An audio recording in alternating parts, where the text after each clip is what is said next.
kamu lagi pengen banget beli sepeda. Saat lagi ngeliat-ngeliat sepeda inceranmu, si penjual mendekatimu sambil tersenyum ramah. Dia menawarimu prototipe model sepeda dengan teknologi mutakhir dari luar angkasa. Dan ternyata, selama ini kamu udah memanfaatkan sejumlah penemuan luar angkasa setiap hari. Ban karet tiup biasa nggak bisa berfungsi maksimal saat digunakan di permukaan bulan atau Mars yang berbatu-batu. Baru berselang 16 bulan setelah memulai misinya, rover Curiosity Mars harus dibenerin karena bannya mengalami kerusakan. Maka kemudian, para ilmuwan membuat ban tanpa udara yang berisi campuran nikel dan titanium pada rover NASA. Bahan ini bisa fleksibel karena struktur molekulnya kuat, serta bisa kembali ke kondisi semula tiap kali bentuknya berubah. Teknologi serupa juga bisa diterapkan dengan baik pada ban sepeda di bumi. Ban ini berbentuk pipa dan bisa tergencet tiap kali pengayuhnya melewati jalan berlubang. Ban ini juga bisa mengingat bentuk medan yang dilaluinya seiring waktu, jadi sangat cocok dipakai di medan berkerikil, jalan setapak, dan area bergunung-gunung. Setelah bannya aus, si pemakai bisa menggantinya lagi supaya sepedanya tetap bisa dipakai dan tahan lama. Model ban tanpa udara awalnya terbuat dari busa yang dipatenkan dan bisa digunakan untuk menempuh jarak hingga 8.000 km.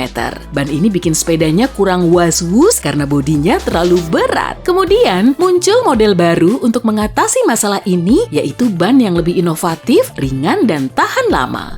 Teknologi yang sama juga bisa diterapkan pada ban mobil dan truk di segala medan, olahraga berat, pesawat komersil, atau misi pencarian dan penyelamatan.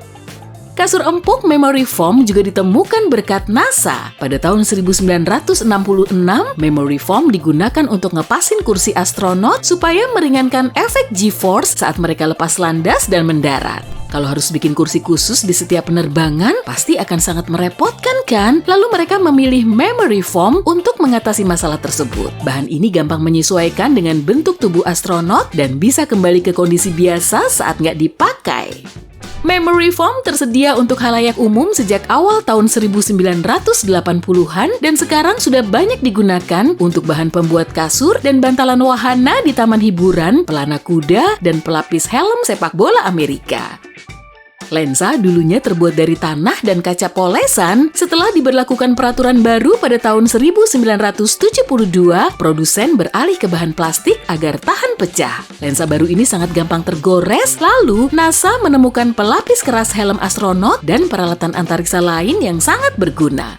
Dan setelah dikembangkan lebih lanjut, teknologi baru ini digunakan dalam produksi plastik tahan gores. Contohnya, bisa kita jumpai di kebanyakan kacamata hitam, lensa preskripsi, dan lensa pengaman di seluruh dunia. Alat pembersih interior mobil bernama Dustbuster juga tercipta berkat NASA dan misi Apollo Space. Jadi, ilmuwan NASA tadinya mau bikin bor portabel untuk mengekstrak sampel dari bawah permukaan bulan. Mereka mengembangkan program komputer untuk menghasilkan tenaga motor optimal yang bisa meminimalisir konsumsi daya. Program ini kemudian diadaptasi dan digunakan untuk membuat peralatan rumah bertenaga baterai yang pastinya bermanfaat. Salah satu produknya yang terkenal yaitu vacuum cleaner mini tanpa kabel bernama Dustbuster. Selain barang tersebut, selimut ruang angkasa juga menjadi produk penelitian NASA. Bobotnya terbilang ringan dan biasanya berwarna emas atau perak sehingga bisa memantulkan panas sampai 97%. Para astronot memerlukan selimut seperti ini untuk mengurangi risiko kehilangan panas tubuh agar mereka tetap hangat dan nyaman di ruang angkasa. Bahan ini awalnya dirancang untuk dipasang di permukaan luar pesawat ruang angkasa. Tapi sekarang, para pelari maraton pun membalut tubuh mereka dengan selimut ini seusai lomba agar suhu tubuh mereka tetap stabil. Biasanya suhu tubuh mereka akan turun sesaat setelah mereka berhenti berlari. Penemuan NASA lainnya yaitu isolasi radiant barrier yang terbuat dari polyester aluminium. Bahan ini awalnya digunakan astronot untuk bertahan hidup di ruang angkasa yang sangat dingin dan sekarang kebanyakan isolasi rumah menggunakan bahan yang sama. Teknologi pengeringan beku pada makanan memang nggak dibuat oleh NASA, tapi mereka mengembangkannya untuk mengemas lebih banyak makanan pada misi Apollo yang panjang. Dengan teknologi ini, mereka memasak makanan, lalu membekukannya di bawah tekanan rendah dan perlahan memanaskannya di ruang vakum untuk menghilangkan kristal es. Kalau mau ngembaliin ke kondisi normal, mereka cuma perlu nambahin air. Berkat teknologi ini, makanan bisa menyimpan sampai 98% gizi meski beratnya cuma 20%. Proses ini sangat membantu backpacker, petugas mitigasi bencana, dan orang-orang yang perlu meringkas bekal makanan agar mereka tetap mendapatkan nutrisi yang tepat. Termometer inframerah yang biasa digunakan untuk ngecek suhu dari kejauhan juga dikembangkan dengan dukungan NASA. Alat ini bisa mengukur radiasi termal yang dipancarkan oleh gendang telinga, sama seperti pengukuran suhu bintang dan planet. Masing-masing perangkat punya lensa yang memfokuskan cahaya dari objek ke detektor khusus, kemudian mengubah radiasi menjadi sinyal listrik dan suhu yang bisa terlihat di layar. Fungsi alat ini juga banyak, misalnya untuk mengamati suhu titik panas dalam sistem mekanik dan listrik, atau untuk memeriksa suhu pengunjung di tempat umum. Pada awal tahun 1960-an, headset yang dipakai pilot pesawat masih sangat besar. Mereka sering memakai mikrofon genggam untuk berkomunikasi. NASA perlu perangkat yang lebih canggih dan ringan untuk menjalankan misinya, sehingga komunikasi mereka tetap berjalan lancar, terutama dalam kondisi darurat. Maka, mereka menghubungi para pilot dan 11 hari kemudian, tim tersebut sudah bikin 1 unit headset mikrofon yang bisa digunakan oleh astronot untuk berkomunikasi dengan sesamanya atau dengan tim di darat.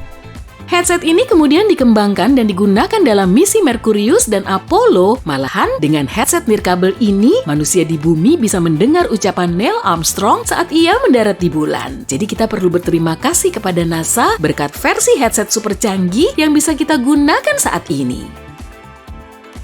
Ide soal teknologi LED dicetuskan pada akhir tahun 1980-an. Saat itu, NASA lagi nyari tahu cara numbuhin tanaman di luar angkasa. Mereka menguji teknologi dengan gandum dan LED merah. Sayangnya, mereka gagal di tahap awal, tapi bisa mengatasinya dengan lampu neon biru. Teknologi ini dikembangkan dan digunakan di banyak perangkat medis serta barang sehari-hari seperti lampu LED hemat listrik. Lampu LED yang beredar sekarang jauh lebih efisien daripada versi lamanya. Tiap kali selfie bareng temenmu, kamu menggunakan teknologi yang berasal dari salah satu kamera dalam misi antar planet. Ilmuwan NASA, Dr. Eric Fossum, mengembangkan sensor pixel aktif khusus untuk membuat kamera sekecil mungkin, tapi kualitas gambarnya tetap terjaga. Teknologi ini berhasil unggul di industri pencitraan digital, dan produsen bisa nambahin kamera mininya pada smartphone dan gadget lain. Astronot menghabiskan waktu lama dengan melayang-layang di angkasa, jadi mereka perlu berolahraga secara teratur agar tetap fit. NASA mewujudkannya dengan bikin treadmill anti-gravitasi yang merangsang penambahan berat badan dan meniru gravitasi. Di bumi, metode serupa juga dipakai untuk meringankan beban kaki saat kita berolahraga. Teknologi ini digunakan oleh para atlet profesional dan orang-orang yang mengalami masalah tulang. Sepatu olahraga juga ditemukan berkat NASA. Mereka mendesain sepatu dengan cetakan karet untuk meredam daya kejut pada helm dan pakaian luar angkasa. Konsep yang sama juga diterapkan pada sepatu olahraga sehingga membuka kesempatan baru bagi atlet profesional. Kalau mau dipakai setiap hari pun, sepatu ini jauh lebih nyaman. Mouse komputer ditemukan dalam proyek besar untuk mengaugmentasi kecerdasan manusia. Para penemunya datang ke NASA pada tahun 1966 untuk mengetes perangkat ini. Rupanya, mouse tersebut lebih responsif dalam memanipulasi objek di layar daripada gadget lain seperti light pen. Mouse pertama diciptakan dengan kabel di bagian depan, tapi kemudian dipindahin ke belakang supaya nggak menghalangi. Alat seperti joystick pertama kali dipatenkan pada tahun 1923.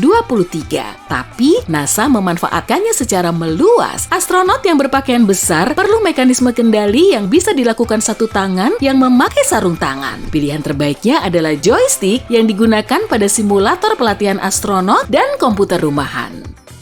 Kawat gigi transparan merupakan produk dari Ceradyne dan program Advanced Ceramic Research dari NASA. Kawat ini memang dipakai untuk ngerapihin gigi, tapi awalnya dipakai untuk nyari tahu bahan dalam struktur pelindung peralatan radar.